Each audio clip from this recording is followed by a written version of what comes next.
What's up, fam? Welcome back to the episode 2 of Big Ray's Garage Grind Mental Health Edition, and the conversation continues with my guys Mike and Mike, talking about my journey through the NFL and the impact on my mental health and how I dealt with it.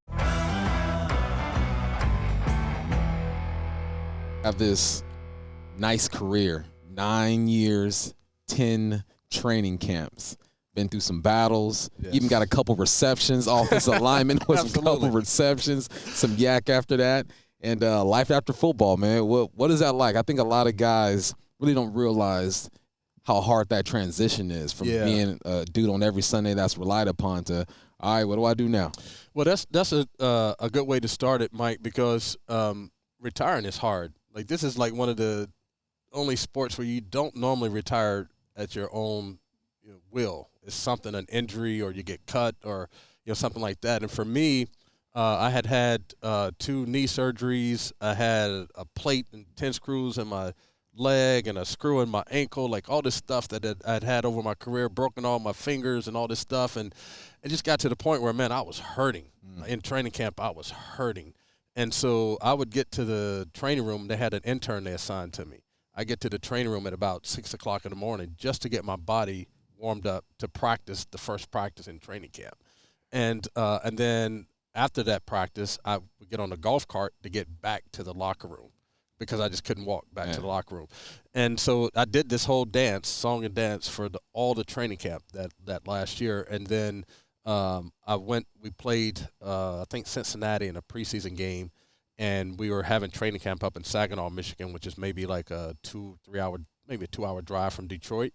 And, dude, I could not get out of my bed after I think we played on like a Thursday or Friday, and we had to be back up in Saginaw the next day. I couldn't even get out of the bed to get to my car to drive.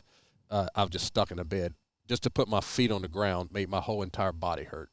And so I finally made it back up there. You guys are familiar with me coming in hot. So I'm flying up to Saginaw and coming in hot because I'm running late to everything.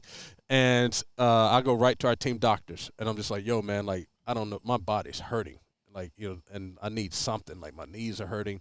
And so they're like, well, if we take some pictures of your knees and stuff like that, maybe we can give you some pain medicine and all this other kind of stuff. You're probably going to, if you keep playing, you're probably going to have knee replacement, all this stuff. And I'm thinking, like, wow, like, that's not what I thought they were going to say. Yeah. And so long story short, I just got like this bottle of Vicodin, and it was just like, if you need more, come back and get it. And so my middle son, Slade, was still just a kid yet, hadn't had my third son yet. And I started thinking that night in my room, like, man, if I get addicted to this stuff, addiction runs in my family, that I'm never going to be able to just toss the ball with my son. Like I'll just be this broken down body that can't do anything. And so I called, this is at the night before the first practice after the first preseason game. I called Matt Millen and Marty Martinweg, who was the head coach at the time, and Matt Millen was the GM and president. And I said, hey, man, I think I'm going to retire. And they said, well, what do you mean you think you're going to retire? And I said, well, if I'm on the line at 8 o'clock in the morning, then I probably didn't sleep well with my decision, so I'm going to keep playing. But if I'm not on the line at 8 o'clock in the morning, you may never see me again. And I slept until noon. Got in my car, packed it up, hit the horn, going past the football field, practice field, been back to Detroit one time. Did somebody wave when you hit the horn? Robert Porcher. Defensive end, because he was the only one that kind of knew what I was dealing with, because he and I were like team captains. And so I'm just like, Mike, I just don't know Rob, I don't know if I can keep doing this, And so I left the pills, left everything, and just went home. And then after retirement, man, it was an unbelievable battle. Like, just depressive, like just depression just set in. Like, didn't really kind of know who I was and what value I brought to anybody. And I always prided myself on being like the smartest dude in the room. Of course, went to Virginia, so we think we're the Ivy League of the public schools. And so I always felt like I was the smartest dude in the room. I was prepared, and then I wasn't. And so here I would just get from the bed to the couch back to the bed, watch SportsCenter, go back to the couch, go back to the bed. That's all I was doing. And my wife at the time didn't know what to do. We didn't have all these resources that guys have now. And I found myself in the room, pillow over my head, closing all the blinds in the middle of the day, is just dark as I can get it, and just sleeping all day long, and not knowing what to do or how to do it or whatever. And I heard my son, probably Slade at the time, who's my middle son, little kid, and I heard him tell my wife at the time, "I just want my dad back." And then it just something about that just kind of got me going again. So I got up, and believe it or not, I was reading a newspaper. Nowadays, no one does that. And there was this article in there about this master's program at the University of Washington for if you want to be an athletic director. But there was a lot of things within the course that I think I was drawn to, like diversity, equity, inclusion, people who have access to education, like all that kind of stuff. Wasn't really looking to be an athletic director, and so I'm like, I'm gonna go do that. And so that's what I did. That's what kind of got me up and going. But the depression and stuff never really went away. I just found my own ways to manage it, I guess. What did you know that you were dealing with depression at the time, or did you just think that you're just in a funk and somehow, some way, I'm going to climb out of it? Then you see this program, and that was your way of getting out. Yeah. So I would not have at the time. I would not have been telling people like, yeah, I was suffering with depression. I thought I was weak. I thought like, man, like just get your ass up and go do something. You know, like why can't you get up? Like why are you stuck on? Like I thought I was just stuck on like football's over. Oh my God, like it's like you just lost like your best friend or whatever. And I just couldn't. And I was thinking I couldn't have a life outside of football. You know what I'm saying? So there was something about me being weak and all that. And so then that made it even worse because it's like I'm not a weak dude. I've accomplished a lot of things. I've come from like some crazy life and built myself into this person. I've been places no one has ever been before and all these other kinds of things. But I could not.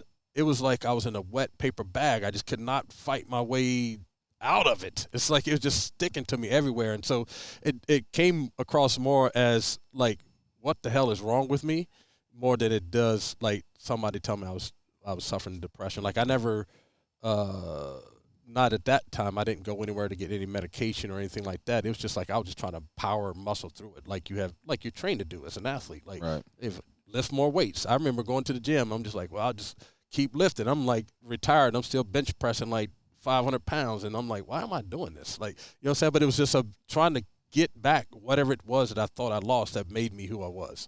You said you didn't really know who you were when you retired, which is something a lot of athletes go through. Yeah. They've been playing the game since they were kids, and that defines them. But you had other roles that defined you at the time. You were a dad. Right. As you mentioned. You were a husband. Mm-hmm. How did what you were going through affect your ability to perform those roles? Well, I would say that there were times where my wife would probably, was like managing the house all by herself. Like trying to get the kids off to school, we had just built this house over in Redmond, so it's a fairly new house, nice big house and everything. And so she was trying to manage all of that by herself. And at the same time, trying to figure out what the heck is going on with me. And neither one of us really knowing what was going on or how to deal with it. And the NFL didn't have these places you could call into and talk to folks. And mental health wasn't a big movement back then. Like, it's like you're crazy. Like, they're going to put you in a crazy house or something like that, So I would say that probably for her it was really hard to see because I met her in college, so she knew like this big personality of a person that I am, and all the things I've accomplished and rode with me all through the NFL and all that kind of stuff. And now to see me not being able to get out of the bed, had to be tough. And then with my kids, they're probably just too young to know. Like I know that my middle son was just like I wasn't. Playing a whole lot with them, you know what I'm saying? I was around and stuff. I was being a good dad and we're doing things together, but there were just times I think where they could tell like, man, Dad must be sick today. And so he's not doing whatever. And so I'd just be stuck in the room, head under the pillow, lights out. I'd take blankets and cover up the windows. Just wanted to be as dark as I could possibly get it, Were there any moments along the way that were maybe the lowest or the most difficult that, told you that like I need to go ask for some help? I think at the time we were doing like some marriage counseling, and I mentioned it to this one dude I was meeting with, and it just kind of it wasn't the reason I was there, so it didn't become part of the conversation. But I didn't know what anybody could do about anything until around this kind of stuff, until probably I had been retired. So this must have been like 2010-ish. is when I retired in 2001. So 2010, I started going like, well, maybe I should talk to someone about this stuff. And so we were in Virginia, and this dude was trying to teach me this mindfulness stuff. And I'm like, yeah, that ain't working. Like, it's not helping me. I don't know how to do that. I just could not do it, and because I wasn't into the medication stuff. And so then I took some medication, and not knowing that it takes a while for it to kind of build up to start working. So after like a couple weeks, it didn't feel like it was working, so I stopped taking medication. So then I never came back to it until recently when I just hit the bottom of the bottom, in this whole journey. What did the bottom of the bottom look like? Well, probably I've dealt with the depression off and on since I retired, and then probably about maybe a year and a half before the pandemic started, I started having like these panic and anxiety attacks, and so I would, along the way I got divorced, so my kids live with their mom, and I would tell my kids I'm coming over to do whatever, play video games or hang out or go get food or whatever. And I would start to put my clothes on, and I would just get fixated on the doorknob. And then I'm just like, man, I'm not gonna be able to go out this door. And that was weird. It's like, man, what is happening? Why can't I just go out the door? And so then I'd call Beth and be like, hey, can you just tell the kids like I've got sick or whatever, I can't make it, because I could not make myself go out the door. And then my chest was like super tight. I couldn't breathe, I was sweating, all kinds of stuff. And so, but I just kind of muscled through it, and then about, I want to say maybe March of this year, it just all kind of came to a head, dude. And I was crying all day and night. There were times where I didn't know what to do, but I needed to get like some type of adrenaline rush, and I could get out the door, and I'd get in my car and just drive. And I tell this story before, but one time I just needed, it's probably like 3 or 4 o'clock in the morning. I got in my car, all the windows down, music blaring, sunroof open, and just took off on 405 North to 5 North, just driving. And then I look up, and I'm at the Canadian border. And the border was closed to if you weren't commercial cars. And but that's the only way I could turn around and come back. And so I pulled up to the gate, and the dude was like, what are you doing? And I'm just like, this is a weird story, dude, but I just needed to go for a drive, and I ended up here. And he goes, where are you from? I'm like, Woodinville. He goes, well, that's at least a 2-hour drive. Like, you just ended up here? I'm like, yeah, dude, I can't explain it. Like, I just was driving, looked up, you guys were here. And then so he let me go through, and then I had to explain the same thing to the U.S. Customs coming back through. But I would have moments like that, and then it was really weird because I would have moments where I would go for the drive, and then I get home, and I couldn't get out my car. And so I'd just be sitting in the car, and I just fall asleep until I could get out. And so like sometimes it'd be, if I went for a drive at 4 or 5 in the morning, it might be 7 or 8 in the morning when I wake up. And a few times my neighbors were like, hey man, you okay? Like, saw you sleeping in the car. And I'm like, oh, just long trip. I just got back home, was tired, just fell asleep in the car. Mind you, my front door is maybe 50 yards from the car. So I'm sure they were like, okay, something's going on with this dude. Yeah. You can't walk 50 yards to your front door. And so I just kept having moments like that. And so then one night, dude, I just completely lost it. I was punching walls, punching the doors. Fighting the pillows. Like I was just trying to do anything. I just had this urge to throw everything out the window, even though I didn't. But I just, there was so much pent up energy. And then I was just crying and didn't know what to do, man. Like, and so I called like the NFL hotline thing, and that kind of helped a little bit. They kind of was trying to give me some direction. But it was just too much for me to deal with at the time. And so then the next day, I tried to get to this place in Colorado. It's a residential place. And my insurance with Special Olympics wouldn't pay for me to do that type of treatment outside of the state. And so then I just went nuts again. And my ex-wife, Beth, to her credit, great woman, she has shown me a tremendous amount of mercy and grace and forgiveness. Ended up contacting Sandy Gregory, who used to work for the Seahawks. And then Sandy knew someone at the NFL Trust. And then they told them about this place in Michigan, Manchester, Michigan, right outside of Ann Arbor, called the Eisenhower Center. And they have a program called After the Impact, which is specifically for NFL players. And so I said, okay, well, I'll go there, but if one more thing goes wrong, then this is just going to be my life. This is who I'm going to be. Sure enough, I get to the airport. This is in May, so it was like on a Thursday or Friday. They're like, when do you want to come? I'm like, I want to be there as soon as I can get there. They're like, okay, we'll put you on the red eye on Sunday. I'm like, okay. Get to the airport, and the ticket had Ray Roberts on it, and my legal name is Richard Ray Roberts. So the dude at the gate was like, Can't do it. you're not going to get through security with this. And I was just like, I'm like, it's on my license. Like, yeah, but it doesn't have Richard or Richie or anything on the ticket. And so this dude has no idea what was going on, but inside of me, like, it was like a freaking raging war. Like, because I'm like, I got to get to this place. So I pulled this dude to the side, and it took everything not to, like, physically put my hands on his face. And I just said, hey, look, man, like, I need to be on this flight. Like, my life depends on me being on this flight. So whatever you can do it. I just have to get on this flight. And he goes, okay, Mr. Roberts, let me see what I can do. And so, he did everything against what he was trained to do to get my legal name on a piece of paper that was a ticket for me to get on that plane.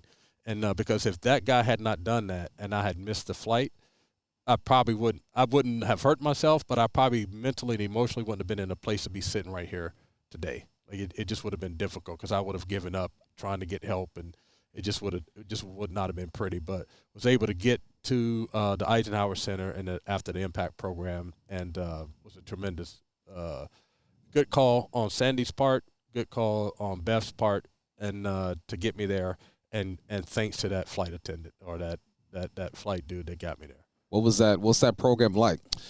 Well, I'm gonna be honest with you. When I first looked at the pictures on the website and stuff, it was like a lot of older folks. And so I'm thinking to myself, like, well, I'm not that dude. You know what I'm saying? Like, I don't have a walker. I don't need, like, all these other guys. So I wasn't really up for it. But then they sent me some other pictures, and I talked to a couple dudes that had been there before.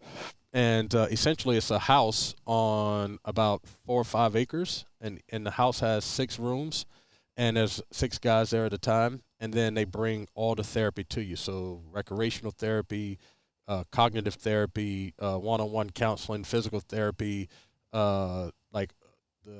any type of therapy you can think of, that they brought it all to the house. So you didn't have to leave the house to get the therapy. And you're in a very relaxed environment, so it's not very it's not like an institution or a hospital. So you're in an actual house. Yeah. Right. And so it's really cool. It was really cool that way. Funny story though is they hadn't upgraded their website. So they had a different house on the website. So this brother's like rolling me up to this house, and I look at him. I'm holding on to the door. I'm like, yo, dude, like, what's going on? And he's like, what do you mean? I'm like, this is not the house. Was it bigger or smaller than the one you saw? It was just made different. The one I saw was white, and this house was like brown and brick. You thought he was grabbing you. Dude, I was just like, I'm like, hold up, man. Like, I'm already skittish, because your brain and stuff is all over the place. And I'm just looking at this dude. I'm like, dude, like, what are we doing? And then he's like, oh, we're here. I'm like, no, we're not. He goes, what do you mean? I'm like, this is not the house that's on the website. And he's like, oh, no, man, this is like, we changed houses. It's a new house. I'm like, okay, bro. like I'm already in this place. Yeah. And if you about to do something, it's about to go down, because the fight thing in me was ready to go, bro. It was ready to go. And but that's where it was. And the program was tremendous. The thing that was really cool about it was that you were with dudes that had similar stories, even though you had different challenges. You kind of spoke the same language. These are all athletes that are all there? Former NFL football players. Okay. Yeah. And all different age groups. It turns out that I was the oldest dude there about 10 years. So I was like the OG in the place. But it was nerve-wracking at first, because you're not sure what these dudes are going through or what they're going to think about what you're going through, and all the comparing and all this other kind of stuff. And I just decided, like, it's either now or never. Like, I'm either going to go all in and get this mental health thing close to right and functional, or I'm going to be this dude that's sleeping, covering up the windows with towels and blankets and sleeping in the dark and all those kind of, not being able to engage with my kids and all that kind of stuff. There was nothing in between. It was either this or that. And at the time, everything was just black or white. And that's another trauma response. You know what I'm saying? Like, when you start thinking in black and white, like it's either you live or die, that's a trauma response thing.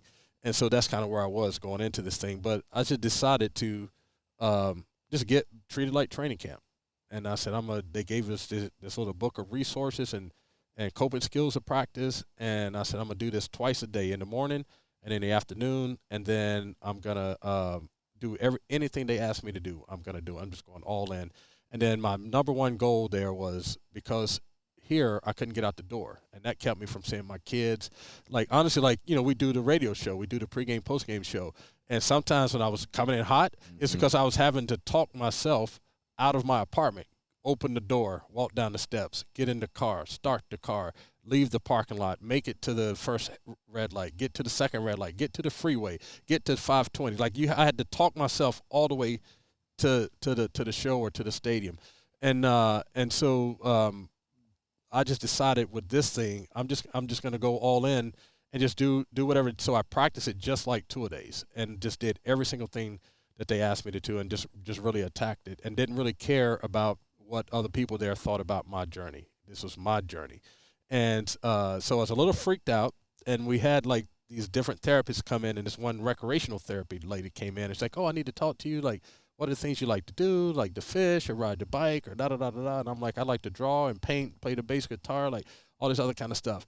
And she goes, yeah, so like on the weekends, we take you guys to dinner or we take you to the movies or whatever. But if one of you guys don't feel like going, then nobody goes. And then I'm like, okay, wait a minute. I'm the dude that can't get out the door. And you just told me that. And so now that it made me feel even more anxious. And so I had told myself when I got there that I was going to go out the front door every single day. But this was like the first weekend I was there. And so this is what really turned the tide for me a little bit. Was I came out, we're all dressed, ready to go to this movie. And there was this one dude there who's like the normal jokester you would have in a locker room. And, I'm an older dude, bad feet, all this stuff. I walk out in my little Hokas. And he goes, look at Ray's shoes. It was like those shoes the old diabetic dudes wear. And I just started laughing. And they're like, what's going on? I said, well, first of all, I'm the oldest dude here. Second of all, I'm a type 2 diabetic. And third, I have on these Hoka shoes, you know what I'm saying? And so it just felt like the locker room, because you would get that type of, and it just, that then like helped me just bring it down a little bit. And I knew I was in a familiar place. Yeah. And it's weird because you would think like maybe it was embarrassing or whatever, but honestly, it was the thing that kind of like brought my intensity of like what I was feeling down enough to then I felt comfortable around these dudes because I knew that they got it. You know what I'm saying? And so that's kind of how that journey started there. Were there anything that you guys found that you guys all had in common in terms of maybe background stuff, what you were going through after the NFL that you guys were able to all bond through? Well, the one thing that you're bonded to is that the things you have to unlearn that are not healthy in your everyday life playing professional football. And that is like physically you can get through anything. And physically is how you get through anything. So that's why I think that's just probably a correlation between domestic violence and stuff and the NFL, because you're just trained to use your physical self to overcome a lot of things. And then this idea around this mentality that you just have to be tough and pull yourself up by the bootstraps and, don't cry, don't have any kind of emotion, get bigger, stronger, faster, and everything will be okay. And when you're not playing football, that don't work. You know what I'm saying? Just does not work, And so you have to really untrain yourself you have to untrain some of those habits that were good for what you were doing or for that arena, but not good for outside of that. Some of it is like the resilience and stuff like that, but like some of the more physical, tough it out, be a man, strong, like all that kind of stuff. Can put you in a bad place, so like even, part of my dealing with this mental health stuff and anxiety and depression and panic and stuff, it's like I just kept thinking like, okay, today I'm gonna be big and strong enough to defeat it, and I couldn't, and so it didn't matter if I came out and ran at 53 years old and 280 pounds and ran a 4.540. It was going to be running a 4.240. It's like it's still fast, and there's no way I could defeat it. And so that was the language. We had a lot of conversations around like when the therapist would say, well, why don't you just do this? It's just like, man, like that's just not even in my DNA to think of it that way, to try to think through it or talk about my feelings or process with somebody. It's like, nah, just let me hit somebody harder, or let me run faster, or let me score a touchdown, or let me just get that exhilaration of going into the visiting stadium and it's you against the world, like that kind of like that's the kind of stuff you kept drawing on to defeat this stuff, and that just doesn't work. During this whole process, man, you've been like vulnerable, and I think that's extremely hard for people to do, especially people that come from your arena. The number 9, number 10 pick in the draft, you know what I'm saying? You get to this place, and it sounds like that's something you had to do to gain all the stuff you got from that program. How hard was it to be vulnerable? And once you did you start seeing progress at a faster rate than you expected? Well, I think I've always been a person that when I'm comfortable, I can be vulnerable. Like that's the reason I chose the people that I chose to help me with this production, because you guys are people that I know that I can trust. I know that I can trust you guys with my story. I know that I can trust that you guys are going to handle it the right way and treat it like, kind of like a gift that you've been given that you're going to cherish. Like that, like honestly, like when I was thinking about doing this, I wrote down a lot of people's names, and I was like, these are the dudes that I need right here. And so when I feel comfortable, I've always been that way. And probably it was weird. I never saw my dad cry until his mom passed away. And I walked into the room, and my dad was crying. And I just held him. I was a young dude, and I just held my dad. And it's something in that moment told me it was okay to cry, even though I had only seen him cry one time.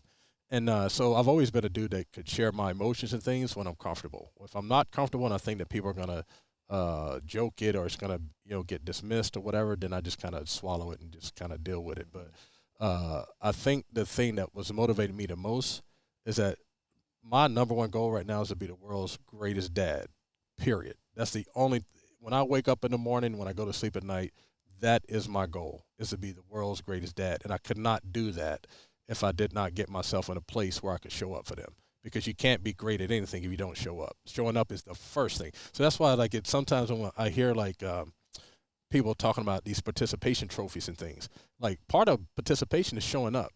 You know what I'm saying? And there's a lot of people that don't show up, and so I'm cool with participation trophies, even if you didn't play, because you showed up every day in practice. That's half the battle.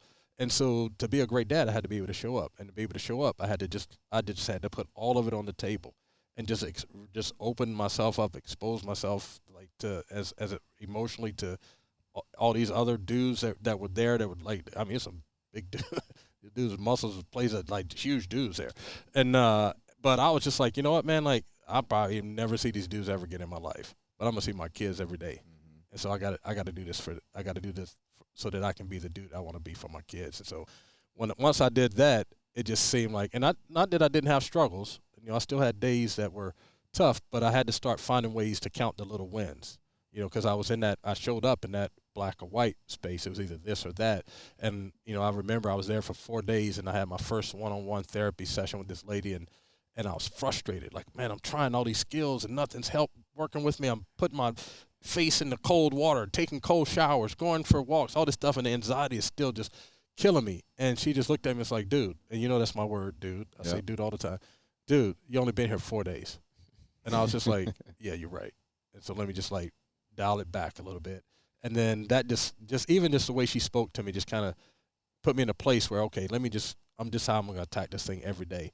And so that's what I did. And it was just, then I just started learning and growing and like really understanding the different concepts and like really what my little thing was. And there's this concept around cognitive distortions where like the evidence says one thing, but your thoughts are saying another thing. And it's weird because I look at myself as like divorced, away from my kids.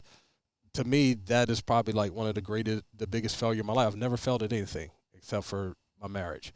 And so then I've always felt like I was a bad dude, and so even all this other stuff I've done, worked for Rainier Scholars here with kids trying to get education, doing the work with Special Olympics, mentoring people, all this other kind of stuff. But the person that I kept seeing was this dude that just ruined it for everybody. And so those are the thoughts I always had in my head. I had to defeat those thoughts. And not until I got there did I even understand what cognitive distortions are and like what do you do to combat those and how do you speak how do you speak to them in a way that you kind of, it's like you're a detective. You're like looking for the evidence that says that that's not the case. And there's all types of evidence there.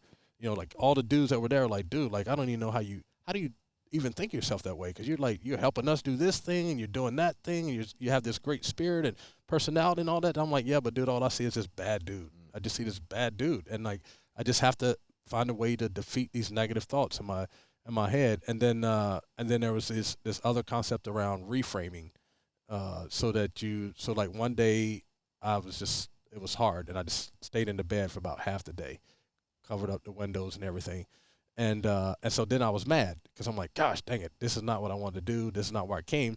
So I got up. I still made it to all my sessions. I went for like a 4-mile walk and everything. And then when I met with the therapist, I was still mad at myself because I slept half the day. And she goes, well, Ray, like, you can reframe that. And I'm like, well, what does that mean? She goes, well, you might have slept half the day, but you still made it to all your sessions. Right. You still went for exercise, all these different things. So you won the day. Like, you got to count all these small victories.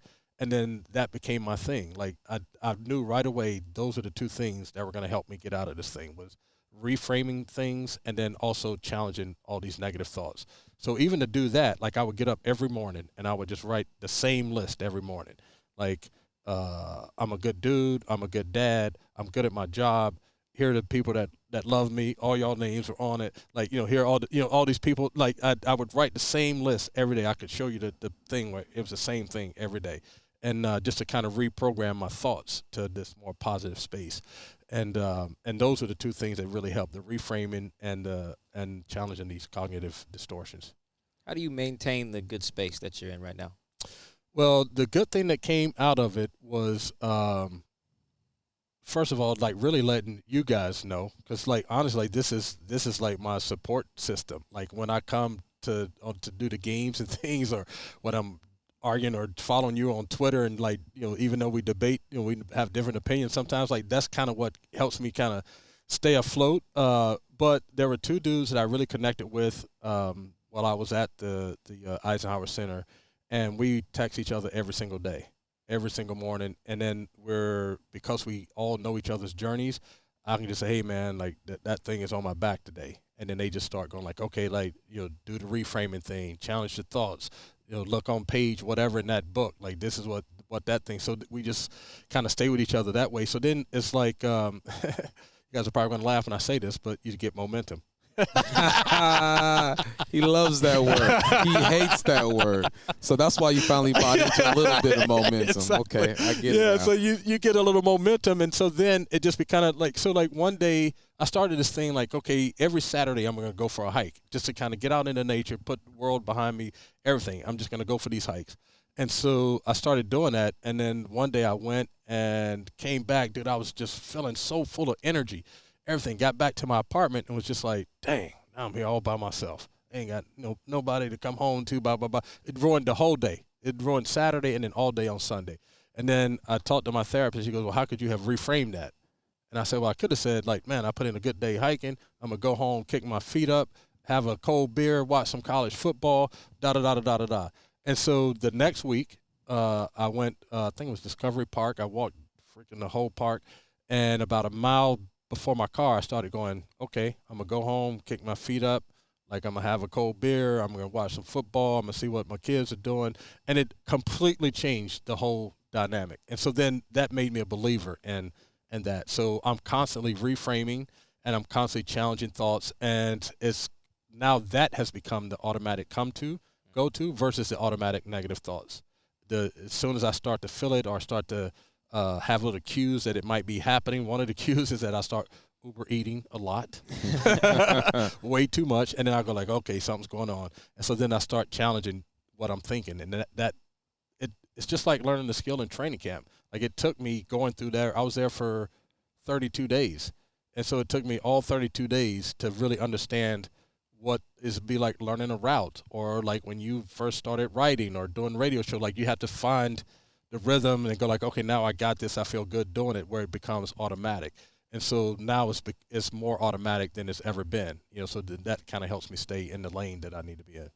So you've shared a lot with us, man, and that's not easy to do. So we thank you for sharing that with us. But if there's one guy listening right now who's in a place that you were in and is looking to get out and use all the tools that you did, what would you say to that person? Yeah, I would say first is to contact the NFL hotline for players, and then I would start to really think about contacting the trust. The NFL trust has a lot of resources. One of them is this Eisenhower Center in Manchester, Michigan, which is if it's to the place where I was, you need to get to that place, I would go to that place. The NFL is doing a better job now of vetting therapists in your area. Whereas before they would just give you a list of like 50 people, and it was up to you to try to sort through there and figure out who fits and who doesn't fit and all this other kind of stuff. Well, now they're starting to have like certified therapists where they've done interviews with them, asked them questions, like all this other kind of stuff. So there's a shorter list for you to go through. And then I would say, man, like reach out to people that you know and trust and care, and let them know. Let them know what's happening, because they may know someone that knows somebody that knows somebody. But don't feel like you have to be at it alone, because, man, there are a lot of dudes that are struggling in silence and in isolation. I mean, some of the stories that some of these guys were telling while they were there, I mean, it just breaks your heart. You know what I'm saying? To know that, like, I'm sure they probably listen to me say it, but to feel like you're doing it all by yourself. You're not in it by yourself. Like, even if you know how to get in touch with me, if you live around here, like, I'm the Nick Saban for recruiting around this stuff. I'm telling you, like, because it's important to me that people know, that it's okay to not be okay, that it's okay to have the feelings that you have, and it doesn't mean that you're less of a person or less of a man or that you're weak or whatever. I think one of the good examples that has come out of this is for my kids. To know that, and this is what I told my son, Price, who you know, Mike, is that when you need help and you ask for help, that you're operating from a position of power. When you need help and you don't ask for help, that's the weakness. And so don't ever be afraid. Feel liberated. Feel encouraged. Feel inspired. Feel comfortable. Being uncomfortable and then asking for help. Because if you don't ask for help, things tend to just get worse and worse and worse and worse. And that would be the last thing that I would want. If I knew that someone was struggling and they were doing it all alone and it came to like a really horrific end, it would be really sad for me to know that maybe if they had reached out to me, I could have helped, or maybe I should have paid more attention, or there's certain things that people do or whatever that can maybe give you clues into what's maybe going on in their life, like those types of things. Being a friend to people, reaching out to people, letting just people know where you are, what you feel, what you need, those types of things. And then if you're a person that is receiving that from someone, man, you gotta handle it with like kid gloves, because it can be one small smirk or something that will tell that person like they're not feeling what you're saying, or they're dismissing what you're saying, and that could mean the world of difference the other way. So just treating it with soft gloves, not feeling like you have to fix anything, but just listening. And then if you do have something that you can offer it up. But if you don't have anything, just be there to listen. Like that is a huge skill that this country, or most people in this country, don't have. Everyone's just waiting to talk, waiting to respond. And sometimes we just need to listen to people. And so if you know someone that's struggling with this mental health stuff, just be willing to listen. Thank you guys for listening to the second episode of Big Ray's Garage Grind Mental Health Edition. I want to thank Michael Sean Duger and Michael Bumpus for coming along on the journey, and we look forward to bringing you guys more content and continuing this conversation. Thank you for listening.